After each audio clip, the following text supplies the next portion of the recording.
আসসালামু আলাইকুম আমার ভাইয়েরা বোনেরা কিরকম আছেন? আশা করি ভালো আছেন। আমিও ইনশাল্লাহ ভালো আছি। আজকে আমি পুঁই শাক, ক্ষেতের পুঁই শাক দিয়ে এই চামচ দিয়ে রান্না করুম, আর কাঁচকলা দিয়ে শস্য বাটা দিয়ে ইলিশ মাছ রান্না করুম। আমি রান্নাটা কিভাবে করি আমার সাথে থাকেন ও দেখবার থাকেন।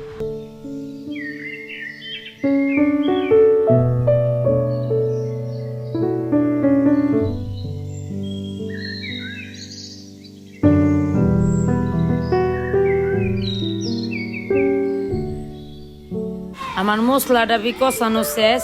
মানে আমি ডাটা এগুলো আগে কষাইলুমু। ডাটাটা এই জন্যই কষামো জানি শাকটা তো আগে সিদ্ধ হয়ে যায়, ডাটাটা তো পরে সিদ্ধ হয়। এই কারণে আমি আগে ডাটাটা সিদ্ধ করে পরে আবার শাকটা দিয়ে দেবো।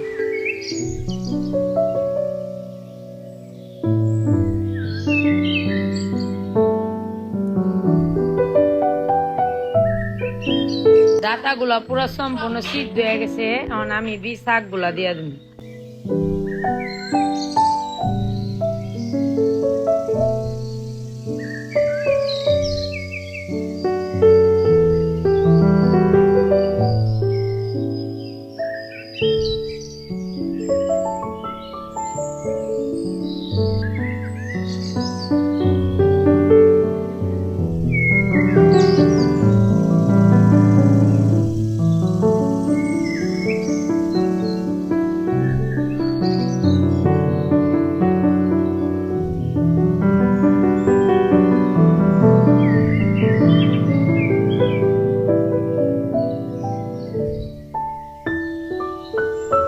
আমি আর এক চুলাই হলদির ফাঁকি মুচের ফাঁকি দিয়া কাঁচকলা সিদ্ধ দিয়ে দিলাম এই জন্যেই জানি কাঁচকলা গুলা জানি কালা না হয়, কালারটা জানি খুব সুন্দর থাকে।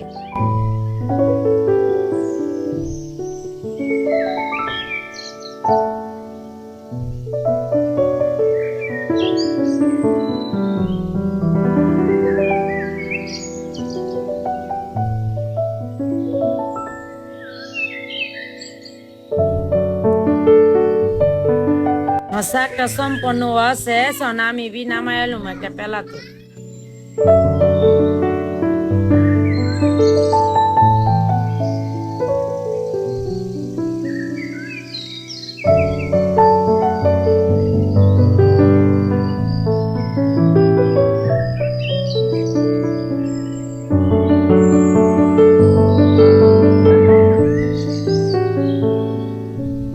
আমি বিহাবে তেলটা দিয়া পেঁয়াজটা বাদামি কালার কইরা আমি আবার শস্যগুলা বাটা দিয়ে নেব।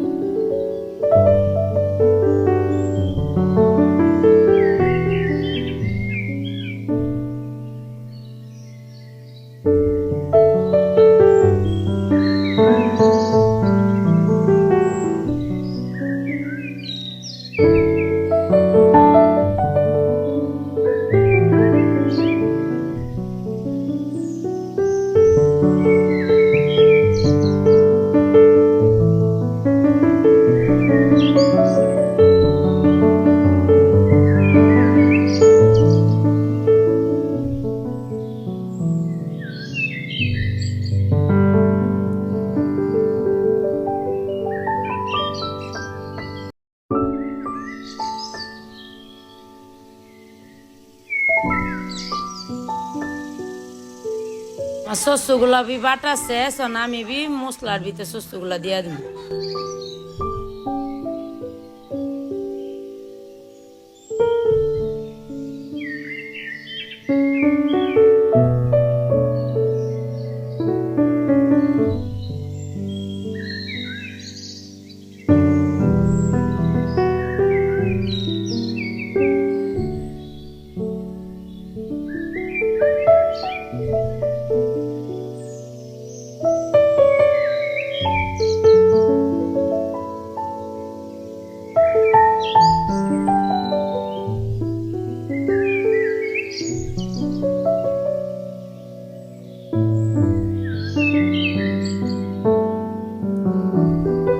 শস্যগুলা কষান শেষ। আমি মাছগুলা দিয়ে আবার কষাইলাম সুন্দর করে।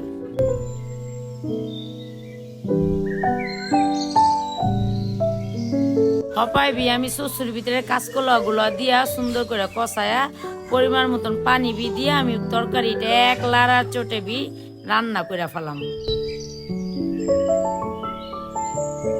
আমি আর এক চুলায় বি প্লেন ডাইল গুলা রাঁধছি। অনেক জনা প্লেন ডাইল চিনেন না।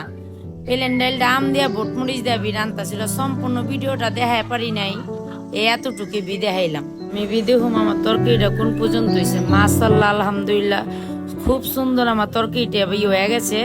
আমি বি হবাই নামায় ফেলাম তরকারিটা। সবতে তো ইলিশ মাছ দা শ্বশুর দা রান্না খাইছেন, কাঁচকলা দা ইলিশ মাছ দা বি রান্না খাইছেন। কোনোদিন তো কাঁচকলা দিয়া শ্বশুর দা ইলিশ মাছ দা মনে হয় রান্না অনেকজনে খান নাইবি। এক লগে রান্না খায়া দেখেন কাঁচকলা শস্য বাটা ইলিশ মাছ দা খুবই মজা, না খেলে বুঝবার বি পারবেন না। আমার ভিডিওটা আজকাল লেগে এই পর্যন্তই। আমার তরকারিটা যদি ভালো লাগে আমার কমেন্টে জানায়েন। আমার নিত্য নতুন ভিডিওটা যেভাবে দেখেন আমার পাশে থাকেন। আসসালামু আলাইকুম।